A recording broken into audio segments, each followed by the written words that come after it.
नमस्कार दोस्तों, जय श्री राम। स्वागत है आपका हमारी इस वीडियो में। आज हम कक्षा 9वीं के पहले पाठ प्रथमः पाठः, जिसका नाम है भारती वसंत गीति। भारती वसंत गीति। भारती कहते हैं माँ सरस्वती को, और माँ सरस्वती को वसंत में ऋतु में जो गीत गाए जाते हैं उनके लिए उसे कहते हैं भारती वसंत गीति। तो अयम पाठः आधुनिक संस्कृत कवेः, यह पाठ आधुनिक संस्कृत कवि पंडित जानकी वल्लभ शास्त्रिणः जानकी वल्लभ शास्त्री द्वारा काकली इति गीत संग्रहात् संकलितो अस्ति। तो काकली नाम का एक पंडित जानकी वल्लभ शास्त्री का काकली नामक एक गीत संग्रह एक पुस्तक है, ठीक है, वहाँ से लिया गया है। यह प्रकृतेः सौंदर्यम अवलोक्य, प्रकृति के सौंदर्य को देखकर एवं सरस्वत्याः वीणायाः मधुर झंकृतयः प्रभवितुं शक्यते इति। प्रकृति के मधुर सौंदर्य को देख करके मधुर वीणा, मतलब माता जो सरस्वती है वह वीणा जो बजा रही होती हैं, तो प्रकृति के सौंदर्य को देख करके कवि कहता है, माँ सरस्वती से प्रार्थना करता है कि आप मधुर वीणा को बजाइए। इति भावना पुरस्सरम कवेः प्रकृतेः सौंदर्यम वर्णयन्। और इस भावना से प्रेरित होकर के कवि प्रकृति के सौंदर्य का वर्णन करते हुए सरस्वती वीणां वादय संप्रार्थयते। कवि जो है वह प्रकृति के सौंदर्य का वर्णन करते हुए माँ सरस्वती से वीणा बजाने के लिए कह रहा है, ठीक है। तो आइए पाठ प्रारंभ करते हैं। पाठ है पहला वाला, देखेंगे। पहली पंक्ति है, निनादय नवीना मये वाणी वीणा मृदुम गाय गीतिम ललित नीति लीना।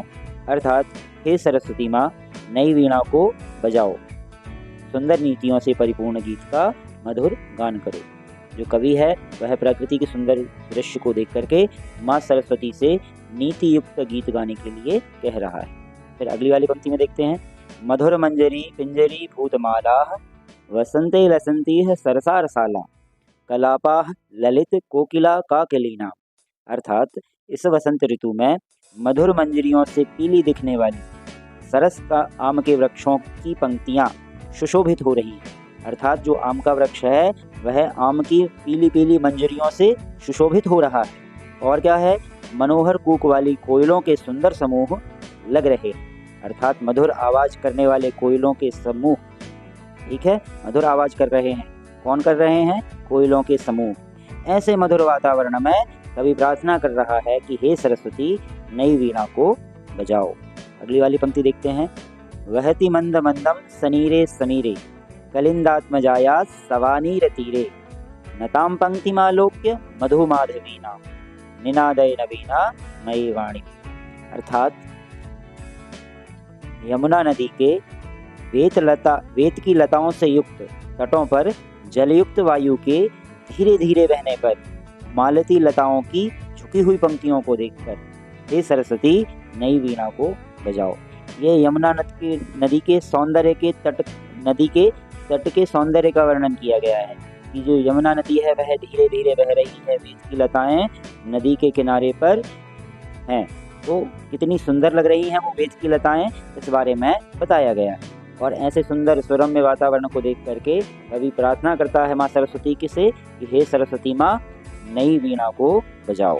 अगली वाली पंक्ति देखते हैं, ललित पल्लवे पादपे पुष्प पुंजे मलय मारुतो चुंबिते मंजु कुंजे स्वनंतीन रतिम प्रेक्ष मलिना मलिना निनादय नवीना मये वाणी वीणा।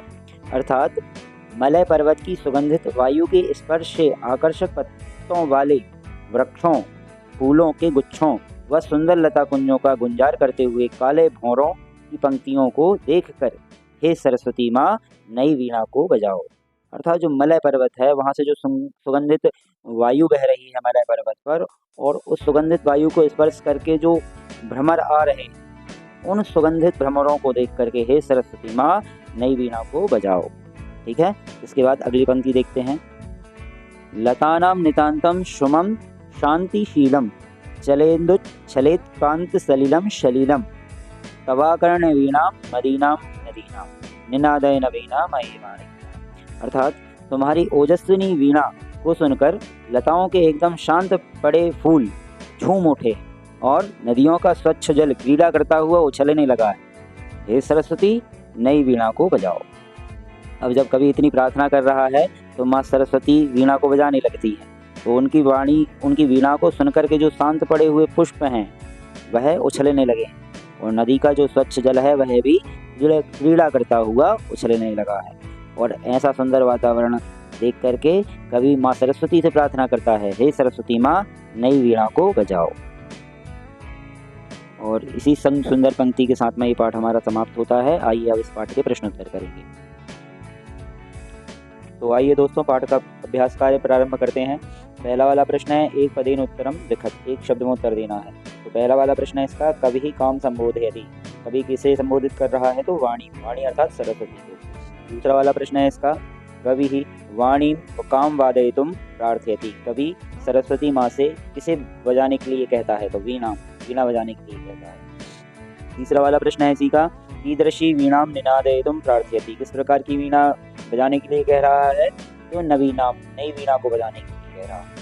ठीक है। अगला प्रश्न है, गीतिम कथम गातुम कथयति, गीत को किस प्रकार से गाने के लिए कह रहा है?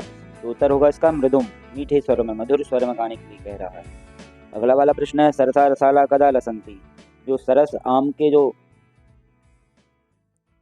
तो अगला प्रश्न है इसका, सरसा रसाला कदा लसंती, जो सरस आम है वह कब वृक्ष पर लगते हैं? तो वसंते, वसंत ऋतु में। ठीक है। इसके बाद अगला वाला प्रश्न देखेंगे, इसमें पूर्ण वाक्येन उत्तरम लिखत, पूर्ण वाक्य में उत्तर देना है। पहला वाला प्रश्न है, कवि ही वाणी किम कथयति, कवि वाणी से क्या कह रहा है? तो उत्तर होगा इसका, कवि वीणा पाणिम कथयति अये वाणी नवीनाम वीणाम निनादय, हे सरस्वती नई वीणा को बजाओ। ठीक है। अगला वाला प्रश्न है इसका, वसंते किम भवति, वसंत में क्या होता है? तो वसंते सरसा रसालाः लसंती कोकिलाः च कूजन्ति, वसंत ऋतु में जो आम के वृक्ष हैं वह आम से लद जाते हैं और कोयल मधुर स्वर में आवाज कर रही होती है। तीसरा प्रश्न है इसका, सलिलम तवाकर्ण्य आकर्ण्य, सलिलम तव वीणाम आकर्ण्य कथम उच्चलित, तो इसका उत्तर होगा सलिलम तवाकर्ण्य तव वीणाम आकर्ण्य सलिलम उच्चलित। ठीक है। इसके बाद अगला वाला प्रश्न है इसका, कवि ही भगवती सरस भगवती भारतीम कस्याः तीरे मधुमाधवीनाम नताम पंक्तिमालोक्य वीणाम वादयितुम प्रार्थयति, तो इसका उत्तर हो जाएगा, कवि भगवती भारतीम यमुना नद्याः तटे मधुमाधवीनाम नताम पंक्तिम आलोक्य वीणाम वादयितुम कथयति। ठीक है। इसके बाद तीसरा वाला प्रश्न देखेंगे इसी का, इसमें क स्तंभ को ख स्तंभ के पर्यायवाची शब्दों से मिलाना है। ठीक है। तो सरस्वती, सरस्वती का पर्यायवाची क्या होगा? वाणी। आम्रम का पर्यायवाची क्या होगा? रसालः। पवनः का पर्यायवाची क्या होगा? समीरः। तटे का पर्यायवाची क्या होगा? तीरे। भ्रमराणाम का क्या होगा? अलीनाम। ठीक है। तो ये इनके पर्यायवाची शब्द हैं, इनको आपको मिला देना है। ठीक है। इसके बाद चौथा वाला प्रश्न देखेंगे, अधोलिखितानि वाक्यानि प्रयोज्य संस्कृत भाषया वाक्य रचनाम कुरुते। ठीक है। नीचे दिए गए शब्दों से आपको वाक्य रचना करना है। जैसे निनादय है, निनादय का हो जाएगा अये वाणिम नवीनाम वीणाम निनादय। दूसरा है मंदम मंदम, तो मंदम मंद मंदम का वाक्य क्या बनेगा? मारुतः पवनः मंद मंदम वहति। अगला वाला शब्द है मारुतः, मारुतः से बनेगा शीतलः मारुतः वहति। अगला है सलिलम, सलिलम से वाक्य हो जाएगा वयम स्वच्छम सलिलम पिबेम। अगला है सुमनः, सुमनः से बन जाएगा वाक्य उद्याने सुमनः विकसति। ठीक है। इसके बाद पांचवें वाले प्रश्न में कहा गया है, प्रथम श्लोकस्य आशयम हिंदी भाषया आंग्ल भाषया वा लिखत। जो प्रथम श्लोक है, जो प्रथम पंक्ति है श्लोक है, उसका आपको हिंदी या संस्कृत में, हिंदी या अंग्रेजी में अनुवाद लिखना है। ठीक है। तो इसमें पहले वाले श्लोक का हिंदी में अनुवाद लिखा गया है। आशय ये है कि हे सरस्वती नई वीणा को बजाओ, जो सुंदर नीतियों से परिपूर्ण गीत का मधुर गान करो। इस वसंत ऋतु में मधुर मंजरियों से युक्त पीली दिखने वाले सरस आम के वृक्षों की पंक्तियां सुशोभित हो रही हैं। मनोहर कूक वाली कोयलों के समूह सुंदर लग रहे हैं। इसलिए हे सरस्वती नई वीणा को बजाओ, जिससे जनमानस में नई प्रेरणा का संचार हो। ठीक है। इसके बाद छठवां वाला प्रश्न देखेंगे, अधोलिखित पदानाम विलोम पदानि लिखत। नीचे दिए गए शब्दों के आपको विलोम शब्द लिखना है। तो कठोरम का हो जाएगा कोमलम, मधुरम का हो जाएगा कटु, शीघ्रम का हो जाएगा मंदम, प्राचीनम का हो जाएगा नवीनम, नीरसः का हो जाएगा सरसः। ठीक है। इसके बाद में इसी प्रश्न के साथ में हमारा ये पाठ समाप्त होता है। आशा है आपको समझ में आया होगा। जय श्री राम।